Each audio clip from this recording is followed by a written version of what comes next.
CUT का notification out होने के बाद में आप सभी के लिए सिलेबस है उसको रिलीज किया गया एनटीए की तरफ से, और वहां पे देखने को मिला कि यार न्यू एनसीईआरटी के अकॉर्डिंग आप सभी का सिलेबस है। तो यार यहां पे अच्छा खासा उसके अंदर रिड्यूस हुआ। अब बारी आ गई कि सर फिजिक्स डोमेन की अगर मैं बात करता हूं तो किस तरीके से हमें आगे बढ़ना है, और ये बचे हुए 40 से 45 दिन है, इनको किस तरीके से यूटिलाइज करें कि जिससे हमारा जो सिलेक्शन है वो निश्चित हो जाए और एक अच्छा स्कोर करके हम लोग हमारी ड्रीम यूनिवर्सिटी का सपना है उसको कंप्लीट कर पाए। तो मैं गजेंद्र शर्मा एक बार फिर से आप सभी का स्वागत करता हूं सीयूटी अड्डा 24/7 के ऊपर। तो सबसे पहले हम लोग यहां पे बात कर लेते हैं। यार देखो, सीयूटी की अगर हम लोग बात करते हैं तो बेसिकली ये एग्जाम जो है ना आप लोगों की सिलेक्शन के ऊपर है। सारा सिलेक्शन कैसे, आप सभी के सामने बहुत सारे सब्जेक्ट्स हैं, उसमें से आप लोगों की रिक्वायरमेंट के अकॉर्डिंग आप लोगों को मैक्सिमम सब्जेक्ट उठा लेना। 5 आप लोग मैक्सिमम चुन सकते हो। अगर लैंग्वेजेस की बात करता हूं तो 13 लैंग्वेजेस अवेलेबल हैं, डोमेन 23 डोमेन्स हैं, और जीएटी की बात करता हूं तो 1 जीएटी है। टोटल नंबर ऑफ सब्जेक्ट्स की अगर मैं बात करूं तो 37 है। इसमें से आप लोगों को अपनी रिक्वायरमेंट के अनुसार ले लेना है और आगे बढ़ जाना है। बात हम लोग आज कर रहे हैं फिजिक्स की, तो सबसे पहले मैं आप लोगों को लेके चलता हूं फिजिक्स के सिलेबस के ऊपर, जहां पे आप लोग चीजों को चेक कर पाएंगे। तो ये मेरे पीछे आप सभी को ऑफिशियल वेबसाइट नजर आ रही है सीयूईटी की। जैसे ही यहां पे आप लोग आएंगे तो इंफॉर्मेशन पे आपको क्लिक करना है और सिलेबस के ऊपर क्लिक करोगे। सिलेबस के ऊपर क्लिक करने के बाद में यहां पे आप लोग देखोगे, नीचे चलने के बाद में ये रहा 322 है जहां पे फिजिक्स लिखा हुआ है, इस पे आप लोगों ने क्लिक किया, और क्लिक करने के सामने आप लोग जैसे ही क्लिक करोगे तो उसके बाद में आप सभी के सामने पूरा का पूरा सिलेबस है ये ओपन हो गया। अब यहां पे अगर मैं सिलेबस की बात करता हूं तो बेटा ये जो सिलेबस आप सभी के लिए रिलीज किया गया है ये न्यू एनसीईआरटी के अकॉर्डिंग है। ओल्ड एनसीईआरटी को अब फॉलो आप सभी को नहीं करना है। अब न्यू एनसीईआरटी में क्या है कि सर एक तो आप लोगों का जो 15th चैप्टर है यानी कि जो कम्युनिकेशन सिस्टम है वो हट गया। 14th चैप्टर में भी आप सभी के एप्लीकेशंस जो है डायोड की वो हट गई है, साथ ही साथ लॉजिक गेट्स है, ट्रांजिस्टर है, वो सारी चीजें भी हट गई हैं। तो यहां पे मैं आप सभी को एक बार बता देता हूं। तो देखो, इलेक्ट्रोस्टैटिक्स की बात करता हूं तो इनिशियल 2 चैप्टर्स हैं, काफी चीजें इसके अंदर इंक्लूडेड है, ज्यादा इसके अंदर सटा नहीं, छोटा मोटा सटा है। लेकिन अगर मैं करंट इलेक्ट्रिसिटी की बात करता हूं तो मीटर ब्रिज आप सभी को यहां पे देखने को नहीं मिल रहा है और पोटेंशियोमीटर हटा दिया गया है। वहीं अगर यहां पे आप लोग जाओगे तो चैप्टर नंबर 5 के अंदर, चैप्टर नंबर 4 के अंदर आप लोग देखोगे तो यहां पे आप लोगों का जो टॉरॉइड है वो हटा दिया गया है। इसके अलावा साइक्लोटोन है उसको हटा दिया गया है। और वहीं अगर मैं चैप्टर नंबर 5 के अंदर जाता हूं तो यहां पे आप लोगों के लिए जो अर्थ मैग्नेटिज्म वाला पार्ट है उसको भी हटा दिया गया है। चैप्टर नंबर 5 और 6 की बात करते हैं तो इसके अंदर थोड़ी चीजों को हटाया गया, बाकी सारी चीजें आप सभी को यहाँ पे देखने को मिल रही है। इलेक्ट्रोमैग्नेटिक वेव के अंदर भी बात करता हूं तो यहाँ पे आप सभी के जो पूरे के पूरे डेरिवेशनल पार्ट है उसको हटा दिया गया। यहाँ पे अगर हम लोग आगे जाते हैं तो ऑप्टिक्स के अंदर भी काफी चीजें देखने को मिल रही है। जैसे कि अगर हम लोग ऑप्टिक्स की बात करते हैं तो यहाँ पे देखो, आप लोग देखोगे कि यार यहाँ पे माइक्रोस्कोप और ये सारी चीजें आप लोगों के लिए अवेलेबल है।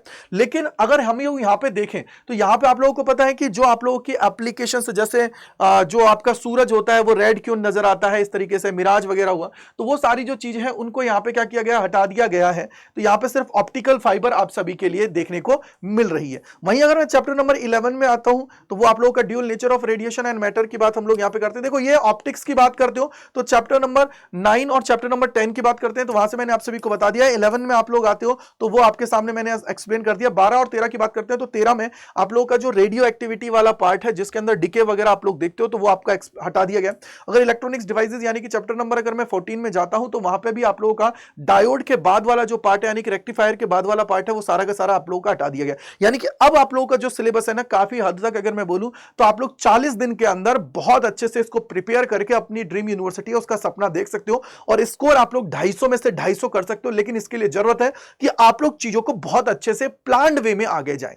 अगर मैं यहां पे मार्किंग स्कीम और इसकी बात करता हूं तो ये आप लोगों का सिलेबस मैंने बता दिया है। तो वहीं अगर मैं मार्किंग स्कीम की बात करता हूं तो आप सभी को पता है कि टोटल जो नंबर ऑफ क्वेश्चंस आप सभी के आने वाले हैं 50 क्वेश्चंस आप सभी के आएंगे। वहीं एग्जाम इस बार आप लोगों का सीबीटी मोड होने वाला है, यानी कि सीबीटी का मतलब है कंप्यूटर बेस्ड टेस्ट आप सभी का होगा। पिछली बार हाइब्रिड मोड पे हुआ था, यानी कि आप लोगों के जो फिजिक्स की मैं बात करूं, सीबीटी की सीयूटी की अगर बात करोगे तो सीबीटी मोड और हाइब्रिड में, सीबीटी मोड और ऑफलाइन में आप सभी का हुआ था। वहीं अगर कुछ इंपॉर्टेंट जो मेजर पेपर्स थे वो ऑफलाइन हुए थे।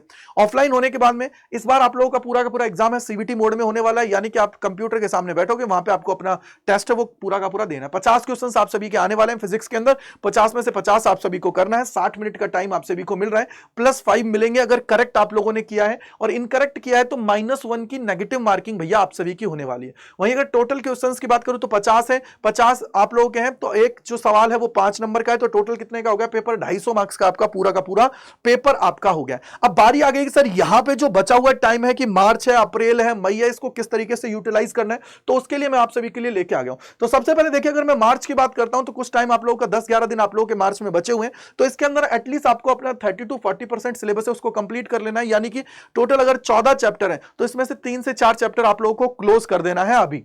और इसके लिए साथ ही आप लोगों को क्या करना है, 30 से 40 हर एक चैप्टर के सवाल आप लोगों को लगाने, चाहे इसमें पीवाईक्यूज को इंक्लूड कर लो या फिर फ्रेश सवाल लगा रहे हो, कोई दिक्कत की बात नहीं है, लेकिन इतना करना है।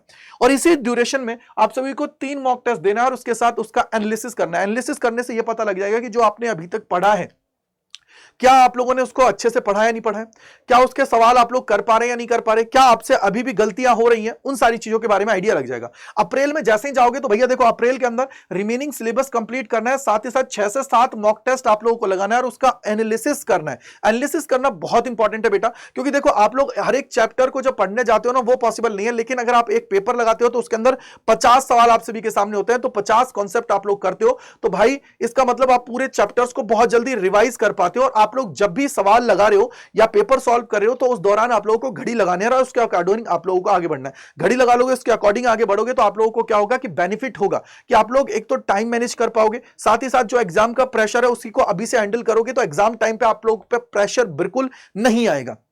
यहां से हुआ तो रिमेनिंग सिलेबस आप लोगों ने कर लिया, 6 से 7 मॉक टेस्ट आप लोगों ने लगा दिया और विद एनालिसिस उसके कर दिया।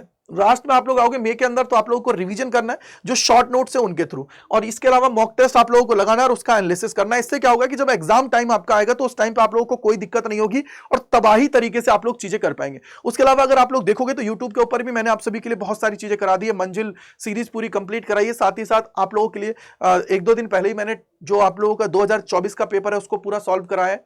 तो बहुत सारी चीजें मैं आप लोगों के लिए कर रहा हूं, लेकिन बहुत सारे ऐसे भी बच्चे हैं जो चाहते हैं कि सर हम लोग तबाही तरीके से तैयारी करना चाहते हैं और आगे बढ़ना चाहते हैं, अपने ड्रीम को कंप्लीट करना चाहते हैं।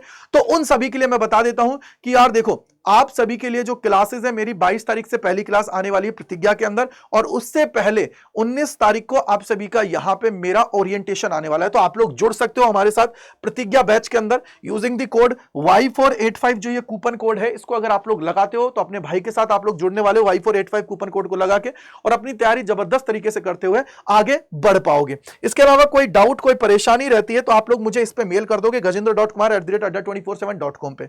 याद रखना कूपन कोड जरूर लगाइएगा जिससे आप सभी को भैया फायदा मिले। जो आप लोगों का अप्लाई होता है उससे ज्यादा आपको यहाँ पे अड्डा में सबसे ज्यादा देने वाला डिस्काउंट कोड यही है। तो कैसे एनरोल करना है उसके लिए सिंपली देखो, आप सभी को क्या करना है, सबसे पहले अड्डा 24/7 पे जाना है। जाने के बाद में पहले लिंक पे क्लिक करना है, ऑल कोर्सेज पे जाना है, यूजी एंड पीजी के ऊपर जाना है। यूजी के ऊपर क्लिक करना है, साइंस कॉमर्स आर्ट जिस भी स्ट्रीम के उस पे चले जाना है। बेसिकली साइंस के तो साइंस पे जाएंगे। यहाँ पे देखो ये रहा आपके सामने प्रतिज्ञा है, फ्री बुक्स का ऑफर अभी है, और प्रतिज्ञा प्लस है। तो दोनों में से जिसमें भी चाहो आप लोग ले सकते हो, जाइए। फॉर एग्जांपल इसमें जाना है तो इसमें आप लोग जा सकते हो, तो अभी आपके पास ऑफर है। उसके अलावा देखो यहाँ पे आप लोग बाई नाउ पे जाओगे तो यहाँ पे आप कूपन अप्लाई नहीं कर पाओगे, बाई डिफॉल्ट वाला लगेगा। तो मोर ऑफर्स पे जाना है, मोर ऑफर्स पे जाओगे, यहाँ पे कूपन कोड लगाना है। कौन सा लगाना है, Y485।